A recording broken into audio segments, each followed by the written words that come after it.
పూర్తిగా నేను నా శుభాకాంక్షలు కూడా తెలియజేసుకుంటున్నా.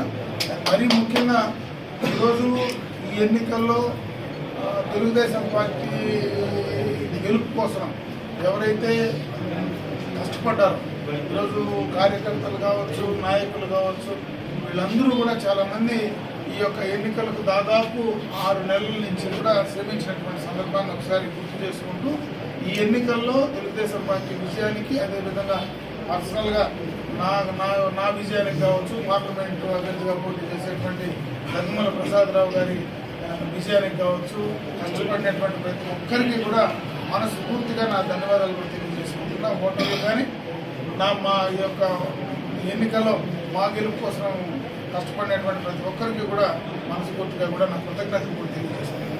ముఖ్యంగా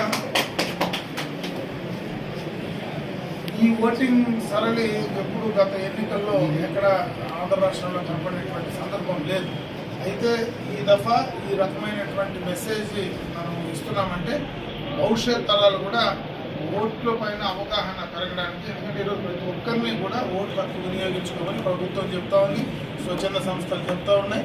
మరి ఎప్పుడు ఎన్నిసార్లు అవగాహన కల్పించినా ఇంతమంది రాలేకపోయినా జగన్మోహన్ రెడ్డి ఈరోజు ఇంతమందిని ఓటుకు తీసుకొచ్చాడంటే ఆయన కూడా మనస్ఫూర్తిగా మనం కృతజ్ఞతలు చెప్పాలి. ఎందుకంటే ఇంతమంది ఓటర్లు వచ్చి ఓటు వేయడానికి ప్రధాన కారణం జగన్మోహన్ రెడ్డి గారి యొక్క పాలన, ఆయన విధానాల వల్లనే ఇంతమంది కసిగా వచ్చి ఓటేయడం. అంటే ఎప్పుడు ఈ కసి కనపడలే. మామూలుగా జనరల్గా ఓటు వేయాలంటే ఆ ఎండలో నిలబడి బాధలు పడి కష్టపడి కొందరినీ క్లీన్గా ఉంటే మధ్యాహ్నం పూట సాయంత్రం ఖాళీగా ఉంటే ఓటేస్తారు, లేకపోతే ఒకవేళ వేయకపోయినా కూడా సరేలే మనం కుదరలేదు అనుకుంటాం.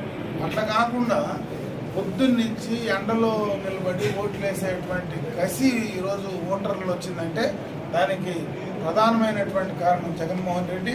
ఆ అలవాటు వాళ్ళకి వచ్చిందంటే ఖచ్చితంగా రేపు మళ్ళీ ప్రతి ఎన్నికల్లో కూడా ఓటేసేటువంటి అలవాటు కూడా వాళ్ళకి ఖచ్చితంగా వస్తుందని నేను భావిస్తున్నాను. కాబట్టి ఆ రకంగా ఓటు హక్కును వినియోగించుకున్నటువంటి ప్రతి ఒక్కరికి కూడా మనస్ఫూర్తిగా నా కృతజ్ఞతలు, ధన్యవాదాలు తెలియజేస్తున్నాను.